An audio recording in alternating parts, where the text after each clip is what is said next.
Tanawa ni idol diri ano, tanawa ni yung agihanan, no. Mo ni agihanan oh, kini. Kini idol no, tanawa ni ni oh.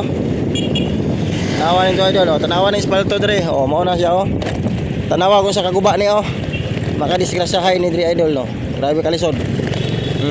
Grabe na. Una siya agihanan diya no, diri ni sa kuha sentro sa Ayang Gabon no, jari pa mga lubak-lubak na mga galing lubak-lubak idol nga daot na kuan, espalto nila.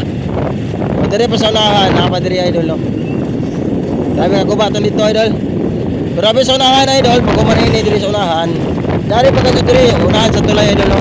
Concern na nato ni no sa bilang isang content creator no diri sa Mindanao. So dili man mapansin sa mga kuan. So kita makuan ini, mo vlog ini no para makita sa tanan mga idol no. Ayan no. Oo, ba?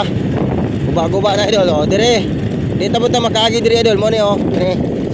Ini po diri idol tanawan ninyo ha. Unsa kag daot ni diri ng kalsada. Okay ni. Kana. Oh. Makita ninyo na idol kana. Kana oh. Ini diri idol nga person kini. Oh. Grabe ka daot ni diri idol no. Dapat unta matagaan ni siya og action kay makadisgrasyahay ni diri no. Tanawa ra gud ni oh, ang espalto. Naglubak-lubak, laglum na kayo. No, ang sakyanan na ano na skilled mga agi. No, unta matagaag action idol no, og mapansin idol no. Kay sayang po kayo idol kasada nga lapad na kayo tapos daot ang mga espalto nga gibutang. Dila po idol no, concern na po naman citizen idol no. Salamat sa pagtanaw sa akong video mga idol. Thank you for watching.